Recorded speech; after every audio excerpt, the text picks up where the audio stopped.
मेरी भलाई कहीं नहीं, मेरी भलाई कहीं नहीं। पृथ्वी पर जो पवित्र लोग हैं, वही आदर के योग्य हैं, उन्हीं से मैं प्रसन्न रहता हूँ।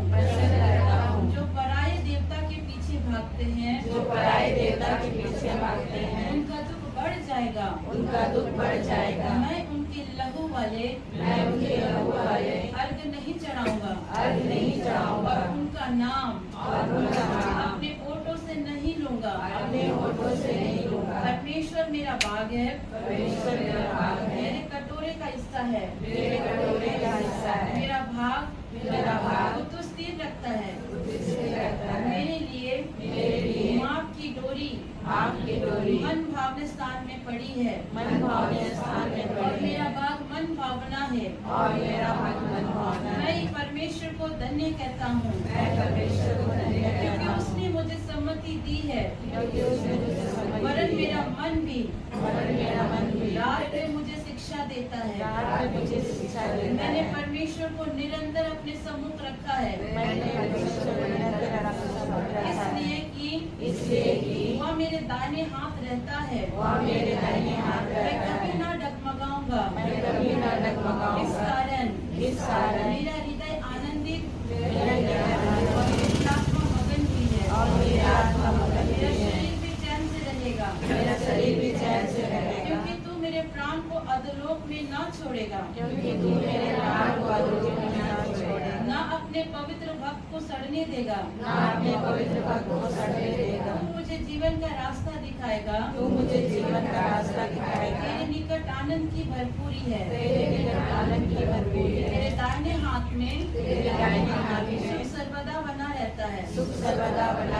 आमीन, आमीन, आमीन, आमीन, आमीन। यीशु की स्तुति हो, यीशु को धन्यवाद। अपने आस बगल वाले भाई बहन को थोड़ा स्माइल दे दो, बोलो प्रभु तुमसे प्यार करता है। अच्छा सा स्माइल दे दो। प्रभु आपसे प्यार करता है। आज बड़ी आशीष आएगी। बोलो छुटकारे का दिन है।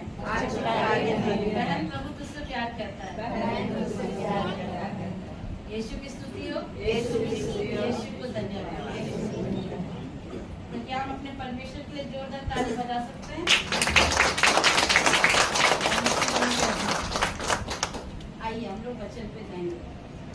नीति वचन सुक्ति ग्रंथ, इंग्लिश में प्रोवर्ब्स, हिंदी में नीति वचन, और हमारे आरसी बाइबल में सुक्ति ग्रंथ। अध्याय 1 का 7 को पढ़ेंगे पहले। तो किसी को मिल गया तो पढ़ लेंगे।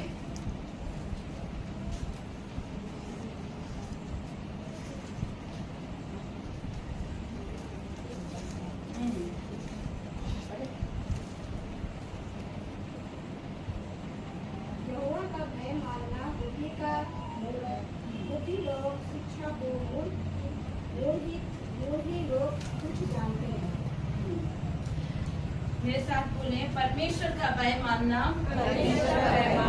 बुद्धि का मूल है। बुद्धि और शिक्षा को मूर्ख ही लोग तुच्छ जानते हैं। ईश्वर की वाणी है। आज हम लोग मूर्खता के विषय में जानेंगे। मूर्ख लोगों के विषय में आज हम लोग जानेंगे। ठीक है। पहले प्रकार के मूर्ख वो होते हैं जो ईश्वर का भय मानते ही नहीं है। पहला मूर्ख व्यक्ति कौन होता है? जो ईश्वर का भय मानता ही नहीं है, उसके नजर में ईश्वर है ही नहीं। अगर इसकी शुरुआत अगर हम देखते हैं तो बाइबल के उत्पत्ति ग्रंथ में पहली शुरुआत अगर देखें तो किस तरह हवा से शैतान ने झूठ बोला, उसे बरमाया और उसे कहा कि तू इस फल को खा ले। कहीं न कहीं शैतान ने उसके अंदर उस डर को हटा दिया कि ईश्वर नाम की कोई चीज है नहीं। इसलिए उसने हवा ने क्या किया? उस फल को खाया, और खाने के बाद क्या किया? वो परमेश्वर के विरुद्ध में पाप किया। आप अगर ईश्वर का भय मानते हैं तो आपको नीति वचन सुक्ति ग्रंथ प्रोवर्ब्स में लिखता है, जो ईश्वर का भय मानता है परमेश्वर से क्या करेगा? बुद्धि देगा। और आप अपने घर में बच्चों के साथ क्या करोगे? इबादत करोगे, अगर आप ईश्वर का भय मानते हैं, आप प्रभु की आराधना करते हैं, आप अपने घर में परमेश्वर को पुकारते हैं, उसकी वंदना करते हैं, जो चीज आप कर रहे हो वही चीज आपका बच्चा देखता है, सीखता है और वो आपके साथ क्या करता है, इबादत करता है। इसलिए मैं अधिकतर प्रेग्नेंट लेडी को ये कहती हूँ कि जब भी आप कंसीव करते हो, आप प्रेगनेंसी की हालत में हो, तो नीति वचन को पढ़ो, क्योंकि नीति वचन बुद्धि से परिपूर्ण है। अगर किसी को बुद्धि की घटी है, वो परमेश्वर से बुद्धि को मांगे और परमेश्वर उसे बिना उलाना बुद्धि से क्या करता है, आशीष करता है। अगर आपका बच्चा कमजोर भी है तो भी परमेश्वर उससे ब्लेस करता है। मैं इसका एग्जाम्पल आपको बताती हूँ। मैं शुरू में प्रभु में नहीं थी, मेरी स्टडी भी कॉन्वेंट से ही हुई है, लेकिन जब वहाँ मैं देखती थी कि बच्चे लोग वहाँ पर जितने भी क्रिश्चियन बच्चे थे उतने वीक थे, इतने कमजोर रहते थे। पर हमारे वहाँ एक हॉल में क्राइस्ट का लगा हुआ रहता था इस तरह सा, वहाँ जाकर के आप सबने ज्ञानदीप स्कूल में देखा होगा, मैं भी ज्ञानदीप की स्टूडेंट हूँ। वहाँ पर मैंने देखा कि जितने वीक बच्चे ना वहाँ जाते थे, प्रेयर करके आते थे और उनका रिजल्ट जबरदस्त आता था, और हम इतना मेहनत करते थे फिर भी हमारा वैसा नंबर नहीं आता था। अब मुझे समझ में आया कि बुद्धि कहाँ से मिलती है, ईश्वर के भय मानने से। जब आप ईश्वर का भय मानेंगे तब परमेश्वर आपको क्या करेगा, बुद्धि से आशीष करेगा। एक व्यक्ति के पास अगर बुद्धि हो ना तो बहुत कुछ कर सकता है, अगर उसके पास विजडम नहीं है तो कुछ भी नहीं कर सकता। लेकिन अगर वो ईश्वर का भय मानता है, उसके कलाम को पढ़ता है, बाइबल को पढ़ता है, इबादत करता है, तो परमेश्वर उसे ब्लेस करता है और उसके कमजोर बच्चों को भी प्रभु क्या करता है, ब्लेस करता है। इसलिए अपने बच्चों को जरूर से परमेश्वर का भय मानने सिखाइए, इबादत करना सिखाइए। हर दिन उनके जीवन में नीति वचन सुक्ति ग्रंथ का एक अध्याय को जोड़िए, और जब आप जोड़ते हैं, ना केवल ये बच्चों के लिए, इवन सबके लिए है। घर की औरतें जो काम करती उनके लिए भी है, बिजनेस जो करते हैं उनके लिए भी है, जो बाहर जॉब करते हैं उनके लिए भी, हर एक के लिए है। जब आप नीति वचन को पढ़ते हैं तब परमेश्वर आपको क्या करता है, बुद्धि से आशीषित करता है, और क्रिस्त के अनुसार जीवन जीने का असली मसीहत तो यही है। अगर आप क्रिश्चियनिटी को बिलीव करते हैं, यीशु क्रिस्त को मानते हैं, तो ये आपका मूल मंत्र है कि जब आप प्रभु के भय में चलोगे तो परमेश्वर आपको बुद्धि से आशीष करेगा। और जब आप ईश्वर का भय मानते हैं तो प्रभु क्या करता है, आपको विजडम में लेकर चलता है, और निश्चय ही परमेश्वर वो आपको अपनी महिमा में क्या करेगा, ऊंचा उठाएगा। एक मसीह कभी मूर्ख नहीं हो सकता, मैं आपको बता रही हूँ, क्योंकि हमारा परमेश्वर कहता है कि जिससे बुद्धि की घटी हो वो ईश्वर से मांगे। लिखा है ना, याकूब में लिखा है ना, याकूब की पत्री में, यदि बुद्धि की घटी हो तो किससे मांगे, ईश्वर से मांगे। और हमारा परमेश्वर कहता है कि एक मसीह कभी मूर्ख हो ही नहीं सकता। वचन कहता है कि मूर्ख व्यक्ति अपनी ही उल्टी को चाटता है। वचन बताता है नीति वचन में, एक मूर्ख व्यक्ति अपनी ही उल्टी को चाटता है। जैसे कुत्ता को आपने देखा है ना, कुत्ता वॉमिट करता है फिर उसको चाट लेता है, चाटता है कि नहीं। जो इसका मतलब क्या है, जो अपनी गलती को दोहराते हैं वो कुत्ते की तरह उल्टी को चाटते हैं। जो अपनी मिस्टेक को बार बार जान रहा है ये गलत है, लेकिन बार बार अगर उसको दोहरा रहा है, अगर मैं कह रही हूँ गलत है, आपको भी मालूम गलत है, लेकिन फिर भी उसी मिस्टेक को जो बार बार दोहराता है ना, वो क्या है, कुत्ते के समान है। वो कुत्ते की तरह उल्टी को क्या करता है, चाटता है। तीसरा प्रकार का जो व्यक्ति है, जो मूर्ख लोग आते हैं, उनका जो कहना है कि वो ईश्वर को मानते नहीं, वो नास्तिक कहलाते हैं। नास्तिक लोग बहुत खतरनाक होते हैं मेरे भाई, मैं आपको बता रही हूँ। जो नास्तिक अपने आप को नास्तिक जताते हैं ना, उन लोगों से तो आप दूरी रहना। नास्तिक लोग बहुत डेंजर होते हैं, वो किसी भी भगवान को, किसी भी ईश्वर को नहीं मानते हैं।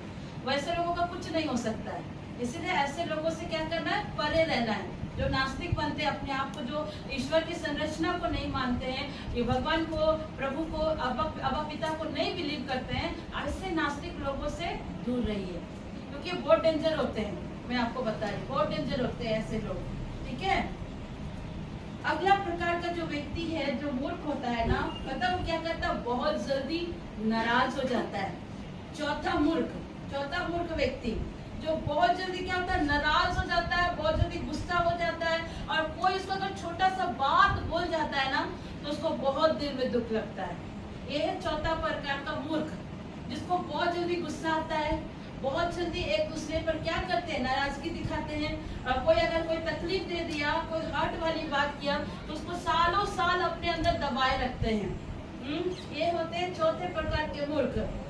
मैं आपको बता रही हूँ, ऐसे लोगों को ब्लेसिंग नहीं मिलती है, जो जल्दी जल्दी गुस्सा करते हैं, नाराजगी करते हैं, किसी के कहे हुए बात को अपने दिल में बैठा कर रखते हैं, माफ नहीं करते हैं, उनको प्रभु कभी ब्लेस नहीं करेगा। क्योंकि हमने भी प्रार्थना क्या किया, जिस तरह पिता तू हमारे अपराधों को क्षमा करता है, वैसे भी हम अपने अपराधी को क्या करें, क्षमा करें।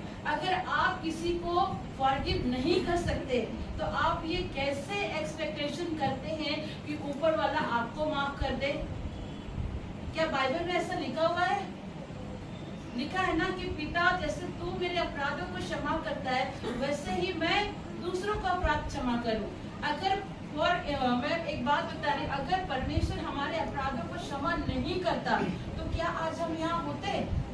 ओल्ड टेस्टामेंट में देखे हैं कि जब हमने गलतियां करी, उस समय परमेश्वर ने क्या किया, जल प्रलय लाया। सदोम अमोरा में क्या लाया, आग लगा दिया। वहां पर जहां गलती, जहां पाप हुआ, तुरंत वहां पर क्या हुआ, परमेश्वर ने डिस्ट्रॉय किया। लेकिन न्यू टेस्टामेंट में प्रभु क्रिस्त के आने के बाद उसने हमें फॉरगिव किया, माफ किया, राइट। अगर प्रभु यीशु मसीह हमें माफ नहीं करता, तो क्या आज हम यहाँ जीवित होते, रहते यहाँ पर? नहीं रहते।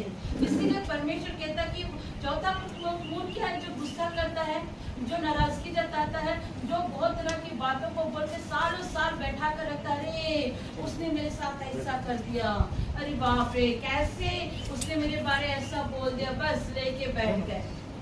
अगर सास ने बहू को कुछ बोल दिया, या पति ने पत्नी को कुछ बोल दिया, मैं आज किसी का नहीं, अपने पति का एग्जाम्पल लेती हूँ, ठीक है।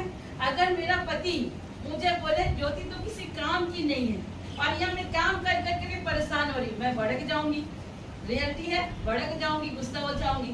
लेकिन उस जगह मैं उससे कहूँ कि आपने मुझे ऐसा कैसे कह दिया, अगर मैं गुस्सा हो जाऊं, तो क्या उस जगह हमारी आपस में बनेगी या लड़ाई होगी? लड़ाई होगी।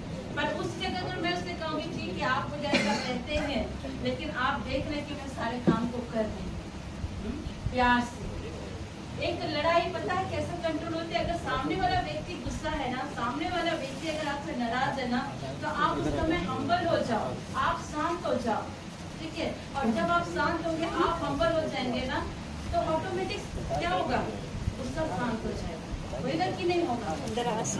अगर प्रभु यीशु मसीह आपकी गलतियों को पकड़ कर चलता, तो क्या आज आप लोग चंगाई को पाते, मिरेकल को पाते?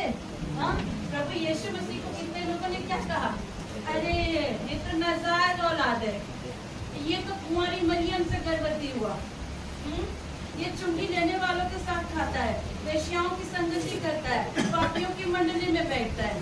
तो प्रभु यीशु मसीह को भी गुस्सा होना चाहिए था, कि नहीं होना चाहिए था? हाँ, कि तो मैं जहाँ भी जाता हूँ छुटकारा देता हूँ, मैं जहाँ भी जाता हूँ दुष्ट आत्माओं को निकालता हूँ, मैं जहाँ भी जाता हूँ बड़े बड़े मिरेकल करता हूँ, लेकिन ये लोग मेरे विरुद्ध बोलते हैं। प्रभु यीशु मसीह भी अपने पिता से कंप्लेन कर सकते थे कि नहीं कर सकते थे? हाँ, कर सकते थे कि नहीं? लेकिन उन्होंने उस जगह कभी भी उन्होंने रिप्लाई किया नहीं किया। प्रभु यीशु मसीह के पास इतनी अथॉरिटी थी ना, जब पिलातुस प्रभु यीशु मसीह को पनिशमेंट कर रहा था, और पिलातुस कहता मेरे पास वो अथॉरिटी है कि मैं तुझे बचा भी सकूं और तुझे मार भी सकूं, तब प्रभु कृष्ण ने क्या कहा था, ये अधिकार तुझे यहाँ से नहीं मिला, ऊपर से मिला है। मेरे एक शब्द बोलने से हजारों लाखों का पलटन स्वर्गदूत उतर आएगा, लेकिन पिता की ये इच्छा है कि मैं क्रूस पर जाऊं, राइट। यीशु मसीह ने कभी भी पलटवार जवाब नहीं दिया। लेकिन आज हमें कोई केस वाली बात बोल देता है तो हम तुरंत नाराज हो जाते हैं, तुरंत गुस्सा हो जाते हैं, चाहे पति हो, चाहे सास हो, चाहे कुछ भी हो। हाँ, कैसे आपने मुझे बोल दिया, किस तरह से बोल दिया? हाँ, अगर बारिश हो रही है तो कृपया थोड़ा थोड़ा आप लोग अंदर आ जाए, ताकि बाहर में जो हमारे भाई लोग खड़े हैं वो लोग अंदर घुस पाए, थोड़ा सा हो जाए।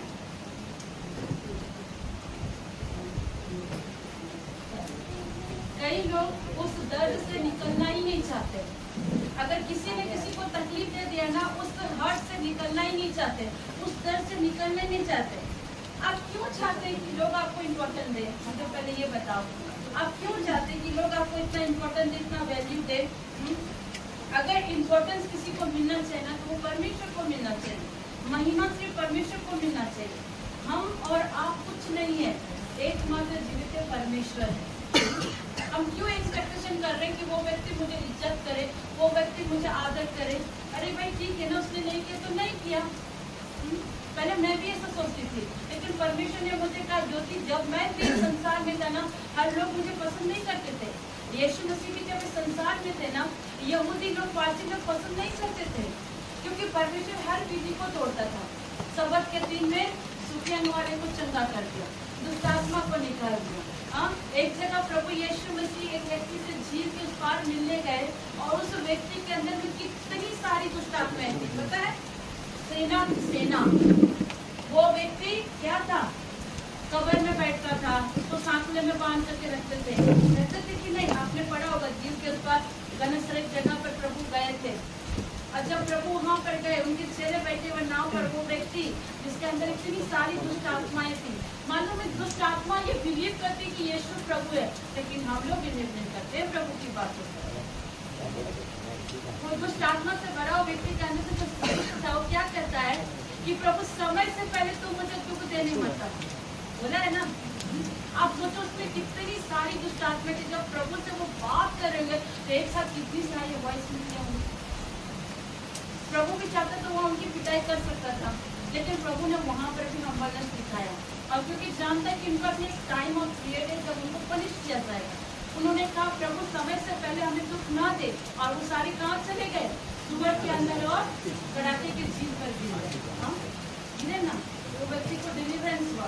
प्रभु जहाँ जाता था मिलकर से कुछ छुटकारे होते थे। तो यीशु मसीह को लोग, कितने लोगों ने कहा कि ये तो नाजायज है, ये तो कुंवारी मरियम से पैदा हुआ, विश्व की संगति में बैठा है। यीशु मसीह भी गुस्सा हो सकते थे, वो भी दिल में अपनी बातों को बैठा सकते थे, लेकिन क्या प्रभु ने ऐसा किया? तो क्या आप प्रभु से बड़े हैं? तो क्यों हम और आप ये एक्सपेक्टेशन करें कि कोई हमें इज्जत करे या ना करे? अगर ना करे तो भी कोई बात नहीं, हमें हमारा इम्पोर्टेंस परमेश्वर को देना, ये जानना है कि आपको प्रभु प्यार करता है। फॉर एग्जाम्पल, मैंने देखा है कुछ लोगों को, अगर मैं किसी को जय यीशु करना भूल जाऊँ ना, दूसरे दिन तो मुंह फुला के बैठ जाएंगे, इसलिए ज्योति ने तो हमें जय यीशु बोला ही नहीं। अरे अगर मैं बाई मिस्टेक भूल जाती हूँ तो आपको गुस्सा थोड़ी होना है? अगर मैं भूल भी गई, आप कितने भी बड़े पोस्ट में क्यों ना रहो, आप मेरे लिए उतना ही समान हो, उतने ही प्यारे हो जितना ये सब है। बाई मिस्टेक भूल गए तो लोग तुरंत अपने मन में बैठा लेते थे, सिस्टर ने मुझसे जय यीशु नहीं किया, जरूर उन्होंने मेरे विरुद्ध में कुछ बोल दिया होगा। हाँ, आज हमारी रीना दीदी नहीं है, रीना दीदी बोलती थी ज्योति दीदी कुछ बोल दिया क्या, किसी ने आज आपने जय यीशु नहीं कहा, तुरंत तो मन में ले लेते। लेकिन हमारी योगिना आपका बहुत अच्छी स्वीट है, प्रभु उनको ब्लेस करें, उनकी यात्रा को सुरक्षित रखें। हम क्यों एक्सपेक्ट करें किसी से? पता है, जब हम किसी से ज्यादा एक्सपेक्टेशंस रखते हैं ना, वही हमें तकलीफ होती है, वही तकलीफ होती है। इसलिए एक्सपेक्टेशंस कम करिए, क्योंकि आप किसी से ज्यादा एक्सपेक्टेशंस रखोगे और वो व्यक्ति आपको थोड़ा सा ऑनर नहीं कर पाया, आदर नहीं दे पाया, इज्जत नहीं दे पाया ना, तो सबसे ज्यादा तकलीफ आपको ही लगेगी, सबसे ज्यादा दुख आपको ही लगेगा। समझ में आ रही है बात? इसीलिए आपका प्योरिटी ईश्वर होना चाहिए, कोई मनुष्य नहीं होना चाहिए। बात आई समझ में? पांचवा प्रकार का मूर्ख व्यक्ति, एक पांचवा प्रकार का जो व्यक्ति है ना, वो हमेशा लड़ाई, बहस और सबसे ज्यादा गुस्सा और लड़ाई में चलता है। भाई प्रकार का जो है, पांचवा प्रकार का जो मूर्ख व्यक्ति है, वो हमेशा लड़ाई को इम्पोर्टेंस देता है। किस तरह से लड़ाई लगवाएं, किस तरह से झगड़ा करवाएं, किस तरह से खुन्नस निकालें, किस तरह से वाइफ को टॉर्चर करे, किस तरह से बच्चे को टॉर्चर करे, किस तरह से गाली गलौज करे, अपने पड़ोसी को गाली गलौज करे, अपने घर वालों को गाली गलौज करे। ये पांचवा प्रकार का मूर्ख व्यक्ति है जो हमेशा लड़ाई को इम्पोर्टेंस देता है। मैं आपको बता रही, पांचवा प्रकार का मूर्ख व्यक्ति हमेशा क्या करता है, लड़ाई को इम्पोर्टेंस देता है, बहस करते हैं। बहुत लोग अपना आर्ग्यूमेंट करते हैं, बहुत लोग। एक अभी रिसेंटली एक माता यरूशलेम करने वाले कुछ लोग घूम रहे हैं यहाँ पर, क्योंकि बाइबल में लिखा ना, एंड के टाइम में बहुत सारे आएंगे। वो लोग आए थे मेरे पास, ठीक है, मेरी थोड़ी तबीयत खराब थी उस दिन, और आकर मैंने उनको वेलकम किया, पानी दिया। कि हमारी एक आदत है, हमारे घर जो भी आएंगे हम उनको जरूर स्वागत करें। हम कुछ दे ना दे, लेकिन एक गिलास पानी पिलाना चाहिए। ये हमारे बाइबल में भी शिक्षा दिया गया, और हमारे बड़े भी हमें सिखाते हैं कि अगर कोई धूप से आ रहा है, कोई बाहर से आ रहा है, तो जरूर से एक गिलास पानी पूछो, ठीक है, ये करना चाहिए। ये बड़ों के द्वारा भी सिखाया जाता है, बाइबल में भी सिखाया जाता है। और उस बच्ची ने कुछ एक पॉइंट लेके मुझे बताना शुरू किया, और जब वो बताया, मैंने उनसे कहा ऐसा नहीं होता है, आप एक वचन को रेफरेंस लेके नहीं करते, वो आर्ग्यूमेंट करने लगे। तब परमेश्वर की आत्मा ने मुझे कहा आर्ग्यूमेंट से। मैंने उनको डायरेक्टली बोला, ठीक है, गॉड ब्लेस यू, प्रभु आपको आशीष दे, समय मिलेगा तो जरूर मैं आपसे बात करूंगी। मैंने तरीके से उसे हैंडल किया। अगर मैं उससे उस जगह वचन को लेकर आर्ग्यूमेंट करती तो क्या इसका सोल्यूशन निकलता? नहीं निकलता। कई बार आपके सामने ऐसे लोग आएंगे जो आपको आर्ग्यूमेंट करेंगे। भाई हरिओम, आप समझ रहे होंगे आज सुबह जो हो रहा था।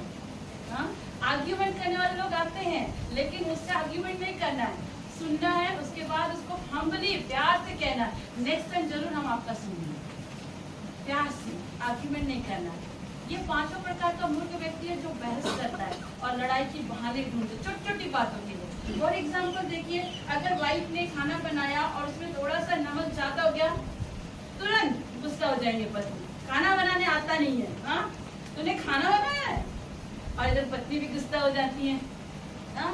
एक तो गर्मी में मर मर के खाना पका, और तुम्हें नौटंकी सोच रही, खाना लेके आएंगे ढप से रख देंगे, पानी लेके आएगा ढप से रख देगा, लड़ाई शुरू हो जाती है। होती है कि नहीं होता? आर्ग्यूमेंट शुरू हो जाते हैं। लेकिन उसी जगह अगर हस्बैंड ये बात को कहे कि आज नमक थोड़ा ज्यादा है, कल से थोड़ा कम डालना, तो क्या लड़ाई होगी? अगर उसी जगह पति अगर गुस्से से बोल दिया, पत्नी को क्या रिप्लाई करना चाहिए? बाय मिस्टेक मुझसे थोड़ा नमक ज्यादा हो गया, मैं आगे से ध्यान रखूंगी, बात खत्म। लेकिन हम क्यों आर्ग्यूमेंट करें? पर हम आर्ग्यूमेंट करते हैं, और आर्ग्यूमेंट करने से लड़ाइयाँ होती हैं। इन्हें पांचों प्रकार का मूर्ख व्यक्ति कहते हैं। नीति वचन 17:16 में भी देखते हैं कि एक मूर्ख व्यक्ति बुद्धि को खरीदने के लिए धन देता है। एक मूर्ख व्यक्ति क्या करता है? अपनी विजडम को खरीदने के लिए धन देता है। लेकिन सुलेमान कहता है कि मूर्ख व्यक्ति को पता ही नहीं कि पैसा का यूज कहाँ करना चाहिए। एक मूर्ख व्यक्ति पैसा देके विजडम खरीदता है, लेकिन सुलेमान कहता है कि एक मूर्ख व्यक्ति को तो मालूम ही नहीं है कि उस पैसे का इस्तेमाल कहाँ करना चाहिए। कई लोग क्या करते हैं, कई बार पीढ़ी दर पीढ़ी जो हमारी आशीष है क्यों रुक जाती है? मूर्ख व्यक्ति क्या कहता है? फिजूल खर्ची, गलत जगहों में पैसा को लगाएगा, गलत जगह में इसको इस्तेमाल कर। जो चीजें आपको नीड है भी नहीं, उस नीड को आप लेने चाहते हो। जो चीजें आपके पास ऑलरेडी है, उसके बावजूद भी आप लेने जा रहे हैं। सुलेमान कहता है पैसे का उपयोग सही जगह होना चाहिए, और एक बुद्धिमान व्यक्ति को पता है कि पैसे का इस्तेमाल कहाँ करना चाहिए। एक बुद्धिमान व्यक्ति जानता है कि इस पैसे से मेरे घर में राशन आ सकती है, इस पैसे के द्वारा मेरे बच्चे की फीस भरी जा सकती है, इस पैसे को बचत करने से मैं एक घर खरीद सकता हूँ, इस पैसे को बचत करने से मैं एक नई गाड़ी खरीद सकता हूँ, राइट? हाँ, लेकिन अगर आपके पास पैसा आ रहा है, होते ना मूर्ख व्यक्ति, पैसा के द्वारा ये ले लिया, ड्रेस ले लिया, आपके पास ऑलरेडी इतने ड्रेसेस हैं लेकिन आप और खरीद रहे हो, आपके पास ऑलरेडी इतने सूसेस हैं फिर भी आप खरीद रहे हो। एक पता है सिंपल सी बात, प्रेरितों के कार्य में अगर हम ध्यान देते हैं, प्रेरितों के कार्य में एक जादूगर व्यक्ति सिमोन, जब वो देख रहा था कि पतरस और वहाँ पर पतरस और कुछ चेले थे, मैं उनका नाम भूल जा रही हूँ, वो परमेश्वर की उपस्थिति में पवित्र आत्मा में भर करके बड़े बड़े मिरेकल को करते, बीमार को चंगा कर रहे थे, जिसके ऊपर भी हाथ रखते तो होली स्पिरिट से भर जा रहे। ये सिमोन जादूगर सब कुछ देख रहा है, और एक दिन वो जाता है पतरस से क्या कहता है, महाराज ये पैसा आप ले लीजिए और जो आपके पास है वो मुझे दे दीजिए। पतरस क्या कहता है, ये मूर्ख व्यक्ति, तेरा पैसा तुझी से नाश हो जाए। परमेश्वर की आत्मा की सामर्थ्य को आप पैसों से नहीं कर सकते, आप पैसों से नहीं कर सकते। चंगाइयाँ परमेश्वर की आत्मा से आती है, बड़े बड़े छुटकारे प्रभु की आत्मा के द्वारा होता है, मुर्दे प्रभु की आत्मा के द्वारा जिलाए जाते हैं, पैसों से नहीं जिलाए जाते। जहाँ आपको कोई बोले ना कि पैसा दो तो चंगाई होगी, तो समझ जाना वो गलत प्रचार हो रहा है, क्योंकि प्रभु यीशु मसीह के चेले लोग पैसों से प्रचार नहीं करते थे, वो यीशु मसीह के नाम से प्रचार करते थे। Praise the Lord. यीशु की स्तुति हो, यीशु को धन्यवाद। इसलिए पीढ़ी तो जो पीढ़ी आशीष आती है, मूर्ख लोग उसे पकड़ना ही नहीं चाहते। जो आपके परिवार ने ब्लेसिंग को बनाकर रखा है ना, उस ब्लेसिंग को लोग पकड़ना ही नहीं चाहते, क्योंकि उनको पता ही नहीं होता कि पैसे का इस्तेमाल कहाँ करे। नीड वहाँ करो जहाँ आपकी जरूरत है, जो आपके पास नहीं है उसके लिए बचत करो। प्रभु ने पैसा उड़ाने के लिए नहीं दिया है, प्रभु ने पैसे को एक अच्छा इस्तेमाल करने के लिए दिया है। राइट, हालेलुया, यीशु की स्तुति हो, यीशु को धन्यवाद। भजन संहिता 1:1 पर क्या लिखता है? बुद्धिमान व्यक्ति हर दिन ईश्वर के वचन को मनन करता है और जिस भी काम में हाथ लगाता है वो सफल होता है। तो वहाँ पर हमें ताकत और अधिकार दिया कि हम वचन को लें। आप अगर भजन संहिता 1 में पढ़ते हैं तो वहाँ लिखा है, जो व्यक्ति ईश्वर के भय को मानता है, उसके वचन को पढ़ता है, उसके साथ चलता है। आप कुछ भी काम करते हो, उस काम को करने से पहले आप प्रेयर करते हो, आप दुआएं करते हो, आप इबादत करते हो ना, उस काम को प्रभु ब्लेस करेगा ही करेगा, क्योंकि उस काम को आपने अपनी बुद्धि से नहीं, परमेश्वर की बुद्धि से यूज किया। आपको कुछ भी काम करना ना, आप जानते हो, आप हिंदू परिवार में जाना, मैं भी एक समय हिंदू परिवार से ही थी। हमारे घर में क्या करना, कुछ भी काम करने से पहले, मैं आपको बता रही हूँ, हमारे घर में जब मैं प्रभु में नहीं थी तब की बात बता रही हूँ। हमारे घर में सुबह उठ के मेरे पापा मेरे मम्मी सबसे पहले नहा धोआ कर पूरे घर को साफ सफाई करके, पोछा उछा मार करके, नहा धोआ कर तब जाके किचन में काम करते थे, तब पूजा पाठ करते थे, उसके बाद ही वो कुछ काम करते थे। मजाल है कि आप बिना ब्रश करके किचन में घुस जाओ, कोई ताकत नहीं।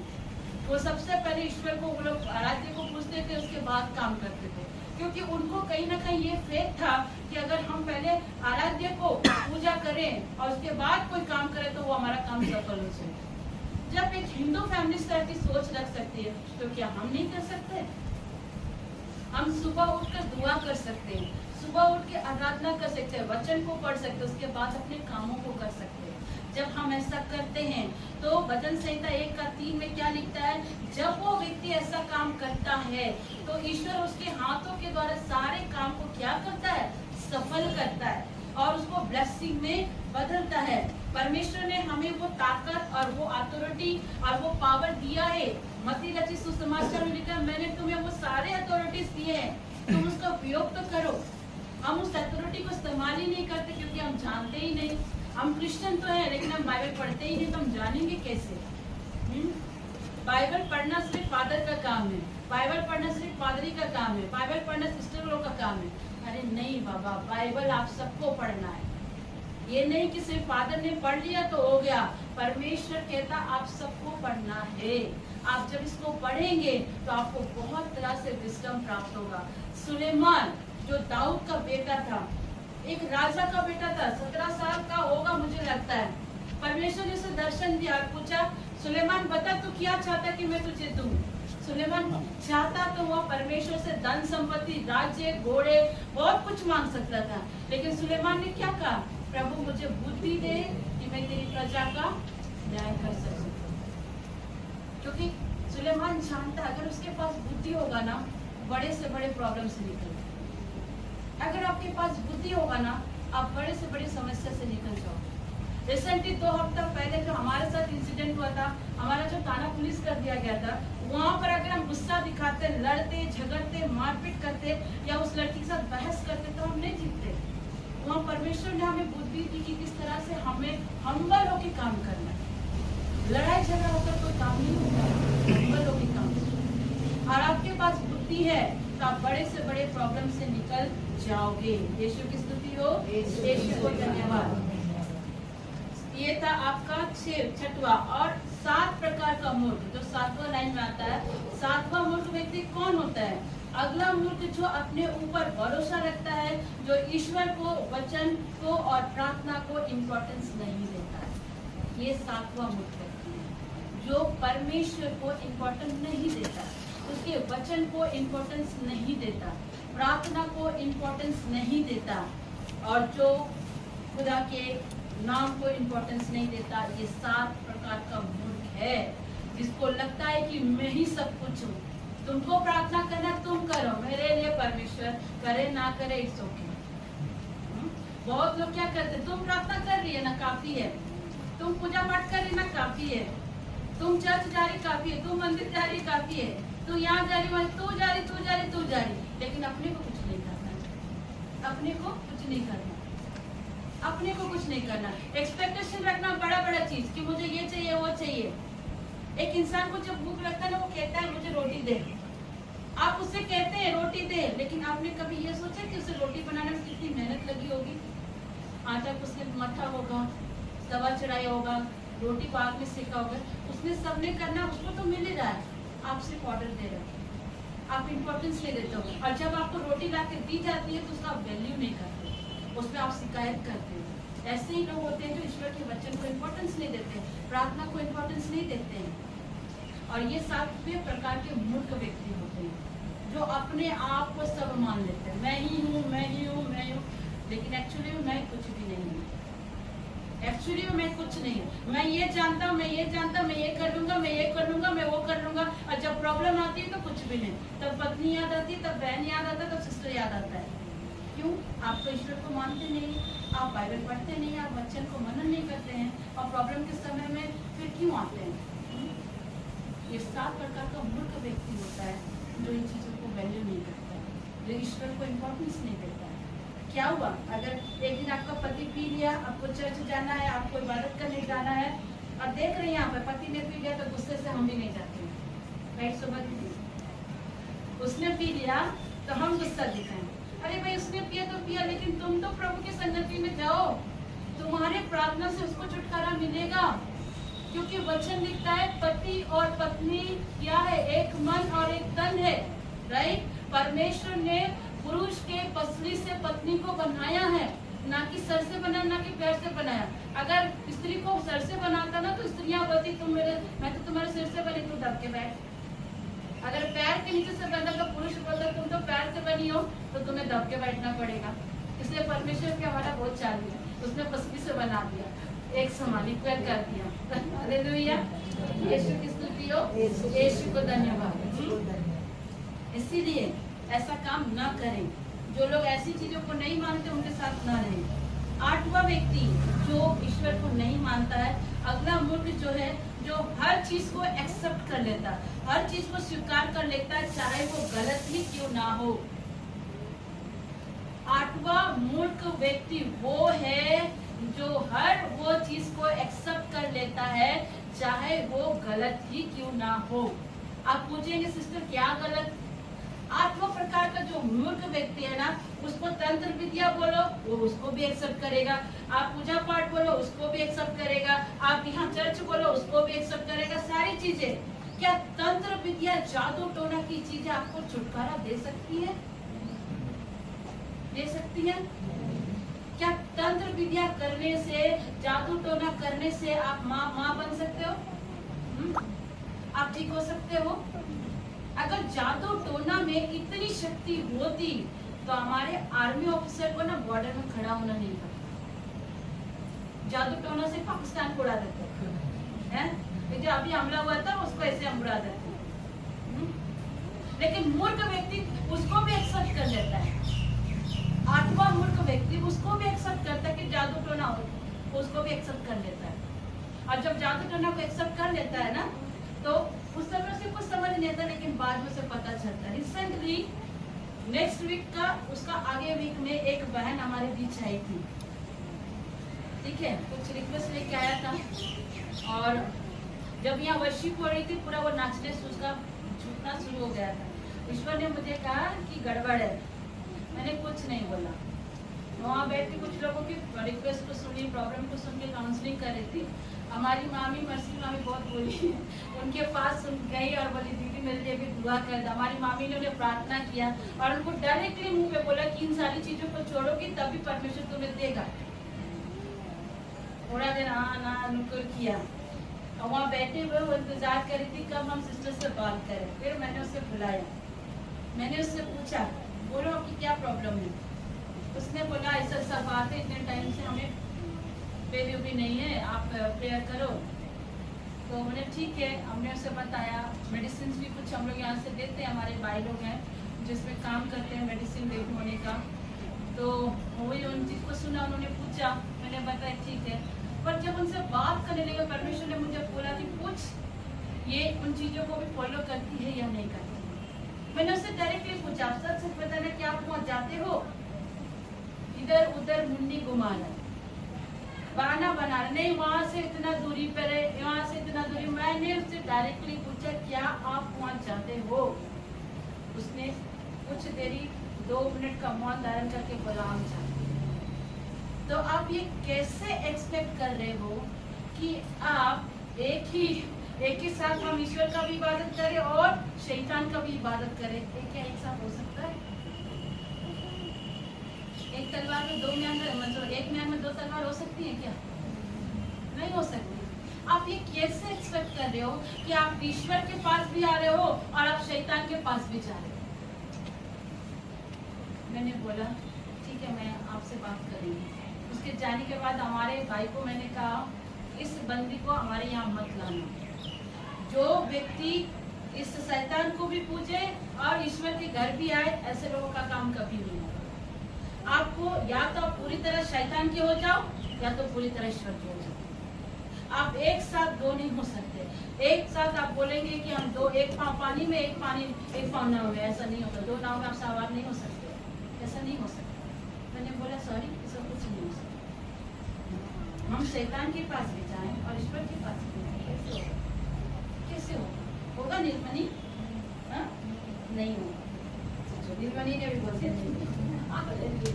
यीशु की स्तुति हो, यीशु को धन्यवाद। ये लोग हर चीज को एक्सेप्ट करते हैं, अंधा विश्वास, इसको बोलते हैं अंधविश्वास हर चीज में।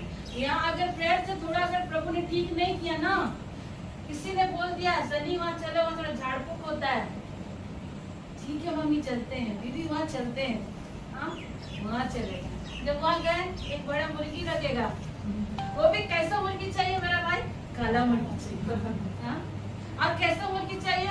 उल्टा पंख वाला मुर्गी चाहिए, हाँ। चाहिए ना निरंजन दादा, उल्टा पंख मुर्गी, हाँ। और क्या चाहिए? इतने सारे फल फ्रूट लगे हुए। मुझे एक बात बताओ, हम सब कुछ दे दे, उसके बाद वो वहाँ से कुछ करने के बाद वो बोलते हैं कि इससे हम दुष्ट को भगा रहे हैं, ठीक है, काला मुर्गी के द्वारा दुष्ट को भगा दे रहे, ठीक है। और जब सब कुछ खत्म होता है, तो काला मुर्गी को सारा सामान लेके क्या करता है? घर जाके तो उसको पकड़ के खाएगा, तब दुष्ट आत्मा उसके अंदर नहीं आती है, हाँ। क्या एक मुर्गी दुष्ट आत्मा को भगा सकती है? क्या एक उल्टा पंख वाला मुर्गी आपका दुष्ट आत्मा को निकाल सकता है? हाँ, क्या पूर्ण प्रसादी आपके दुष्ट आत्मा को निकाल सकते हैं? लूका 10:19 में लिखा है, जाओ मैं तुम्हें वो अथॉरिटी देता हूँ कि तुम मेरे नाम से सांप और बिच्छू और जादू टोना के तंत्र विद्या के सारी चीजों को मेरे नाम से डिस्ट्रॉय करो। यीशु की स्तुति हो, यीशु को धन्यवाद। प्रभु ने हमें अथॉरिटी दिया है भाई, यीशु के नाम में वो पावर है, यीशु के नाम में वो सामर्थ्य है, उसका इस्तेमाल करिए, ना कि जादू टोना और तंत्र विद्या करने वालों के पास जाइए। वो आपको मूर्ति बना सकता है, वो आपको उल्लू ही बना सकता है। एक परिवार में एक व्यक्ति ने दुष्ट आत्मा को भेजा पूजा पाठ करके, तंत्र विद्या करके, और वो क्रिश्चियन परिवार था। उस क्रिश्चियन परिवार में आए दिन कुछ कोई बीमार, तो कुछ न कुछ लड़ाई झगड़ा और कुछ न कुछ हो ही रहा था, पति पत्नी मेल मिलाप नहीं हो रहा है। एक पास्टर आया, प्रेयर किया, समझाने के बाद में दोनों पति पत्नी प्रार्थना तो कर रहे हैं, पत्नी अलग प्रार्थना करे, पति अलग प्रार्थना करे, लेकिन फिर भी शांति नहीं हो रही थी। एक दिन ये दोनों पति पत्नी एक प्रेयर मीटिंग पर गए, और प्रेयर मीटिंग में जाकर जब उन्होंने सुना कि यूनिटी की प्रेयर से क्या होता है, वो लोग वापस आए। वापस आने के बाद दोनों पति पत्नी हर रात को घुटने में आकर, अलग अलग नहीं, एक साथ मिलकर दोनों पति पत्नी घुटने में आकर प्रार्थना करने लगे। और ठीक 15 दिन के बाद उनका पड़ोसी आता है उनके पास और कहता है कि तुम्हारे घर में ऐसा हो क्या रहा है? उन्होंने बोला ऐसा क्या हुआ भाई? अगर कोई आपके घर में अचानक से सुनिया तेरे साथ हो क्या रहा है तेरे घर पर? मुझे बोला क्या हुआ? ना तो तुम्हारे घर से लड़ाई की आवाज आ रही है, ना तो तुम्हारे घर से रोने की आवाज आ रही है, ना तो तुम्हारे घर से कुछ चीज की आवाज आ रही, ना कोई बीमार है, एक तुम्हारे घर में एक अलग सी रोशनी दिखती है, वो क्या रहा है? शैतान घबरा रहा है। वो बोलता हुआ क्या है, तुम पूछ क्यों रहे हो? क्योंकि तुम्हारे घर पर मैंने दुष्ट आत्मा को भेजा था कि तुम दोनों पति पत्नी लड़ो, तुम्हारे घर में कलेश हो, तुम्हारे बच्चे बीमार पड़े, लेकिन 15 दिन से ये सारी चीजें हो नहीं रही है। और वो जिन दुष्ट आत्मा को मैंने भेजा, वो दुष्ट आत्मा मेरे घर पर आकर अभी मुझे तंग कर रही है। हालेलुया, कोई बोलेंगे जोर से हालेलुया, हालेलुया, यीशु की स्तुति हो, यीशु को धन्यवाद।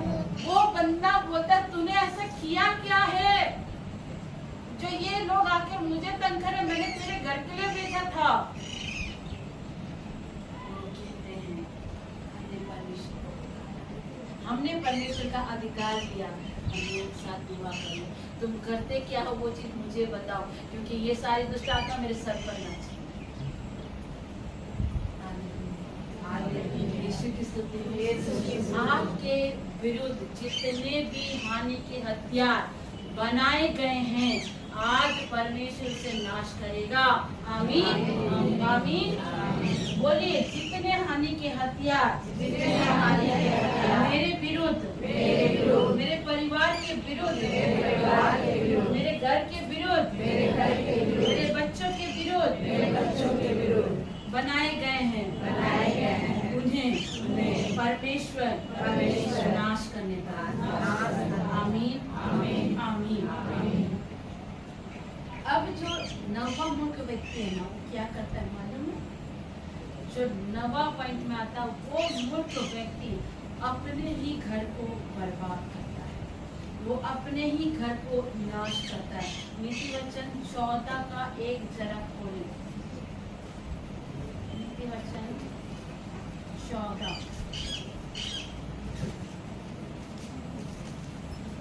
क्या लिखा है, पढ़ देंगे?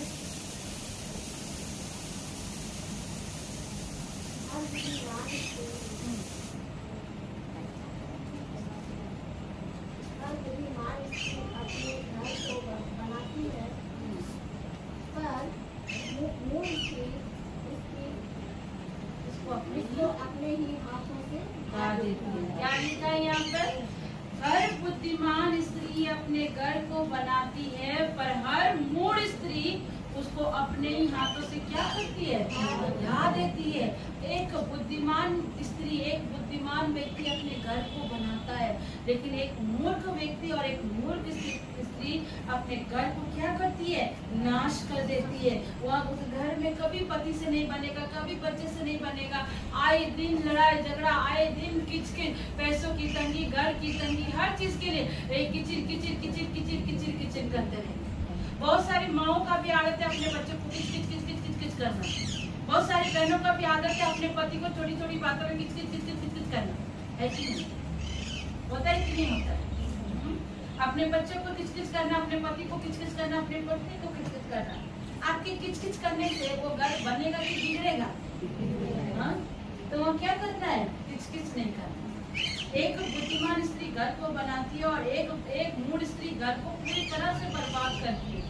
एक मूढ़ स्त्री हमेशा लड़ाई की ओर ताक रहती है। एक मूढ़ व्यक्ति हमेशा झगड़ा करेगा, अपने परिवार के लोगों को पसंद नहीं करेगा, लड़ेगा और कई दिन से बात नहीं करेगा, लड़ाई करेगा और एक जन इधर एक जन उधर। दुआ भी कर रहे हो, लड़ भी रहे हो, तो कहाँ से प्रभु की आशीष आएगी? दुआ भी कर रहे हो, लड़ भी रहे हो, कहाँ से प्रभु की आशीष आएगी? अगर लड़ाई होती भी है, इफिसियों की पत्री कहता है, अगर तुम्हारी सुबह लड़ाई हुई है तो शाम होते होते उस लड़ाई को समाप्त करो, अन्यथा शैतान को अवसर हो जाएगा। बहुत सारी भाई बहन क्या करते हैं ना, लड़ते हैं और कई दिनों तक बातचीत नहीं करते। मम्मी से बात नहीं करेगा, पत्नी से बात नहीं करेगा, पति से बात नहीं करेगा, एक ही बिस्तर में सोने जाएंगे, इधर पत्नी का मुंह उधर पति का मुंह, बीच में पिल्लो।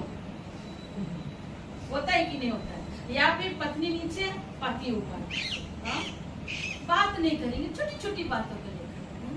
मूढ़ स्त्री घर को ढांकती है, मूढ़ व्यक्ति अपने घर को बर्बाद करता है। और ये चीज अगर लगातार चलते रहता है तो पता है शैतान मौके के ताक उठा करके दूसरे पराये स्त्री पराये पुरुष से तेरा पति प्यार नहीं करता तो क्या बच्चा उससे थोड़ा प्यार कर ले, उससे थोड़ा ये कर ले। मालूम है आपको बता रही, 2 साल पहले की बात है, हमारी बहन है, मैं इसका नाम नहीं ले रही, प्रभु में बहुत अच्छा आराधना करती है, ठीक है, उसकी एक बेटी भी है, आराधना करती है। मैं इसके घर पे थी, 2 दिन रही, और 2 दिन में मैंने नोटिस किया, आराधना ठीक 12 बजता है, 12-1 बजे सबको उठा कर प्रेयर करवा रही, आराधना कर रही है। It's okay, very good, no कोई बात नहीं, नो इश्यू है। थोड़ी देर के बाद मैंने देखा फोन में एक हक्कनू करके कुछ आता है, हक्कनू में कुछ ऐप है, मुझे नहीं मालूम, उसमें लड़के लड़कियां चैट करते हैं, ठीक है, जितने भी सिंगल लड़के लड़कियां हैं तो उसमें एक दूसरे से बातचीत करते हैं, अश्लील बातचीत करते हैं। मैंने उसको बोला भाई किससे बात कर इतने रात में, हक्कनू में क्या है, बट आई डोंट नो, मैं इतना फोन का इंटरेस्ट रखती नहीं हूँ। और उससे बातचीत कर रही है, लड़के को जाना नहीं पहचाना नहीं, उससे बातचीत कर रही है। मैंने पूछा उससे, बहन तू क्या कर रही है? उसने बताया ऐसे ऐसे, उस जगह का नाम, उस जगह का भी नाम नहीं बोल सकती मैं, वो जगह का लड़का है। मैंने से कहा तू प्रभु में भी है, आराधना भी कर रही है, और ये बेबेचार वाला पापी। मैंने मुंह पर से कहा कि ये लड़का तुझे धोखा देगा, और परमेश्वर ने इसे तुम्हारे लिए नहीं रखा है। बवाला हो गया, बवाला।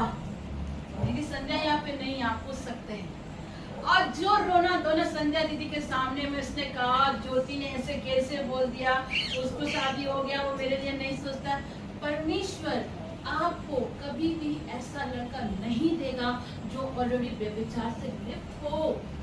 हमारा परमेश्वर व्यभिचार से घृणा करता है, हमारा परमेश्वर एक अच्छा जीवन साथी आपको देना चाहता है।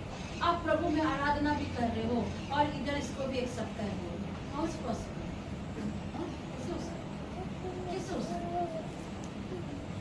उसको बुरा लगा, ऑन द स्पॉट बुरा लगा, संध्या दीदी के सामने हाथ फाड़ के रोने लगा।